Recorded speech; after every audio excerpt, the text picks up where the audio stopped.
안녕하세요, 여러분. 건강지킴이 KK 건강입니다. 당뇨관리, 설탕만 안 먹으면 되는 거 아니야? 이렇게 생각하시는 분들, 오늘 제 이야기에 집중해 주세요. 물론 설탕도 조심해야 합니다.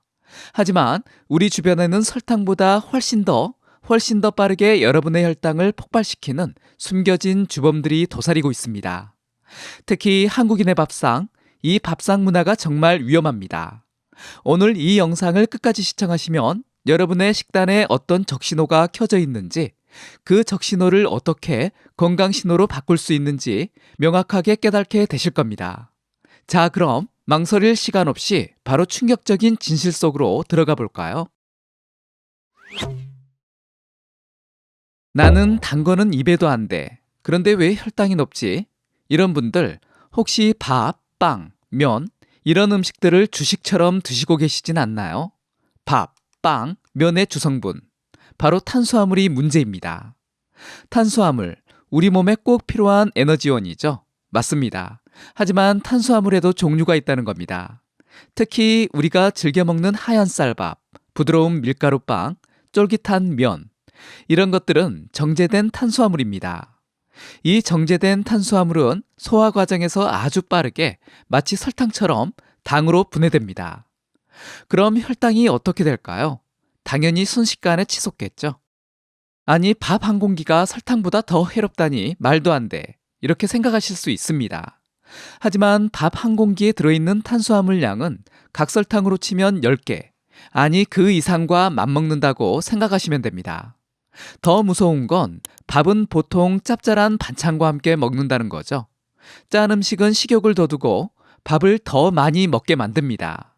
결국 혈당은 걷잡을 수 없이 올라가게 되는 악순환이 반복되는 겁니다. 그렇다면 어떤 탄수화물을 먹어야 이 악순환을 끊을 수 있을까요? 해답은 복합 탄수화물입니다.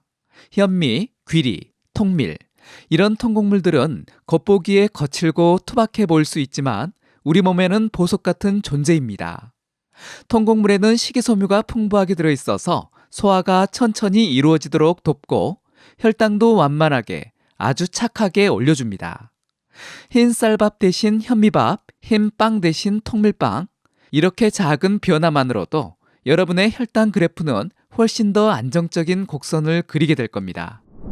자, 이제 시원한 음료수 한 잔, 달콤한 과일 주스 한 잔, 생각만 해도 기분 좋죠? 저도 정말 좋아합니다. 하지만 이 달콤함 속에 숨겨진 무시무시한 비밀을 알고 나면 아마 생각이 달라지실 겁니다. 바로 액상과당이라는 녀석 때문입니다. 액상과당, 이름은 낯설지만 우리 주변에 아주 흔합니다. 설탕보다 가격이 훨씬 저렴하고 단맛은 훨씬 강하기 때문에 음료수, 과자, 빵, 심지어 떡볶이 소스까지 정말 다양한 가공식품에 사용되고 있습니다. 이 액상과당이 왜 문제냐면요. 설탕보다 혈당을 훨씬 더 빠르게 올릴 뿐만 아니라 우리 몸에 지방으로 쌓이기도 쉽습니다. 지방간, 비만, 더 나아가 심혈관 질환의 위험까지 높이는 아주 고약한 녀석입니다. 특히 많은 분들이 과일 주스는 건강에 좋겠지라고 생각하시는데 큰 오해입니다. 물론 과일에는 비타민, 미네랄, 식이섬유 등 좋은 성분들이 풍부합니다. 하지만 과일에는 과당이라는 당분도 많이 들어 있습니다. 과일을 통째로 씹어 먹으면 식이섬유 덕분에 과당이 천천히 흡수됩니다. 하지만 주스로 만들어 마시면 식이섬유는 갈리면서 대부분 제거되고 과당만 농축된 상태로 우리 몸에 들어오게 됩니다. 혈당은 그야말로 폭주하게 되는 거죠. 그럼 도대체 뭘 마시라는 거야? 이렇게 답답해 하실 수 있습니다. 가장 좋은 건 깨끗한 물입니다. 맹물이 너무 심심하다면 끓여서 식힌 보리차나 은은한 향이 좋은 허브차도 좋은 선택입니다. 만약 단맛을 포기할 수 없다면 인공 감미료보다는 스테비아 잎을 구해서 넣어 드시면 좋습니다. 하지만 이건 역시도 소량씩 사용하는 것을 권해드립니다. 나는 단 거 싫어하는데 혈당 걱정 없겠네. 이렇게 자신만만해 하시는 분들 계시죠? 하지만 드시고 계시는 음식을 잘 체크해야 합니다. 우리가 매일 먹는 음식들, 특히 짭짤하거나 매콤한 음식들 속에도 생각지도 못한 숨은 당이 엄청나게 많이 숨어 있다는 사실 알고 계셨나요? 단지 강한 맛에 가려져 있을 뿐입니다.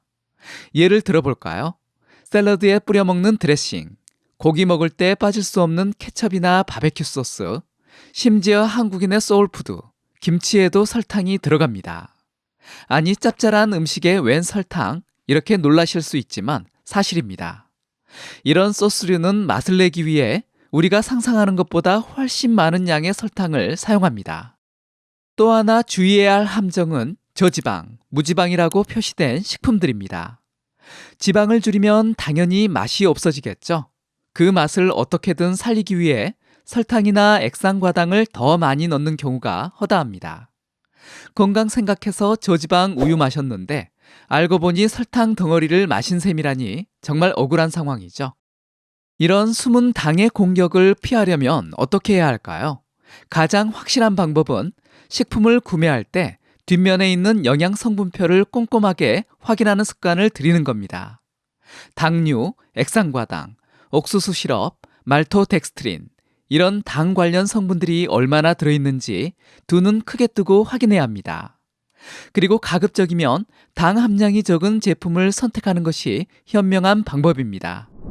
자, 지금까지 설탕보다 더 무서운 혈당을 폭발시키는 음식들에 대해 알아봤습니다.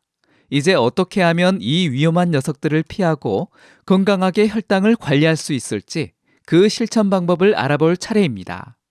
가장 기본적이면서도 중요한 것은 식사 순서를 바꾸는 것입니다. 식탁에 앉으면 가장 먼저 신선한 채소부터 드세요. 채소의 풍부한 식이섬유는 포만감을 빠르게 느끼게 해주고 뒤이어 먹는 탄수화물의 흡수 속도를 늦춰주는 아주 착한 역할을 합니다. 샐러드, 쌈채소, 나물 등 어떤 형태든 좋습니다. 채소를 충분히 꼭꼭 씹어 먹는 습관을 들이세요. 그 다음으로는 단백질과 건강한 지방을 섭취해야 합니다. 단백질과 지방은 포만감을 오랫동안 유지시켜주고 혈당이 급격하게 오르락내리락 하는 것을 막아줍니다. 기름기 없는 살코기, 생선, 콩, 두부, 견과류 등을 골고루 섭취하는 것이 좋습니다. 특히 생선의 풍부한 오메가3 지방산은 혈당 조절뿐만 아니라 심혈관 건강에도 도움을 주는 아주 고마운 영양소입니다. 식사 시간을 충분히 갖는 것도 중요합니다. 음식을 급하게 허겁지겁 먹으면 우리 몸은 소화할 틈이 없이 혈당이 급상승하는 공격을 받게 됩니다. 반대로 음식을 천천히 꼭꼭 씹어 먹으면 소화도 잘 되고 포만감도 빨리 느껴져서 과식을 예방할 수 있습니다. 최소 20분 이상, 가능하면 30분 정도 여유를 가지고 식사하는 습관을 들이는 것이 좋습니다. 한 숟가락, 한 젓가락 음식을 입에 넣을 때마다 그 맛과 향, 질감을 충분히 느껴보세요. 식사가 훨씬 더 즐거워질 겁니다. 마지막으로 가공식품은 최대한 멀리하고 신선한 재료로 직접 요리해서 먹는 습관을 들이는 것이 중요합니다.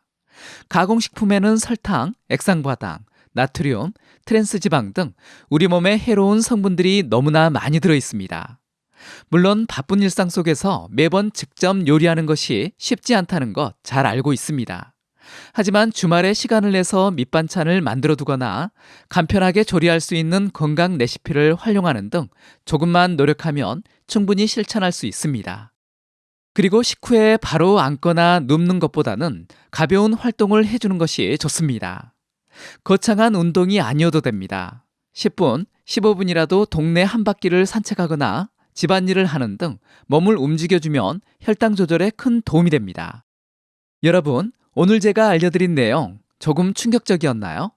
하지만 이 충격이 여러분의 식습관을 바꾸고 더 나아가 여러분의 건강을 지키는 소중한 계기가 되기를 바랍니다. 설탕보다 더 무서운 음식들, 이제는 똑똑하게 피하고 건강한 식습관으로 활기찬 삶을 만들어 나가시길 응원합니다.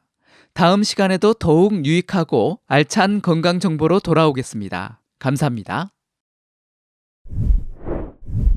이번 영상이 도움이 되셨다면 다른 분들에게도 공유해 주시고요. 구독하기, 좋아요 눌러주세요. 감사합니다.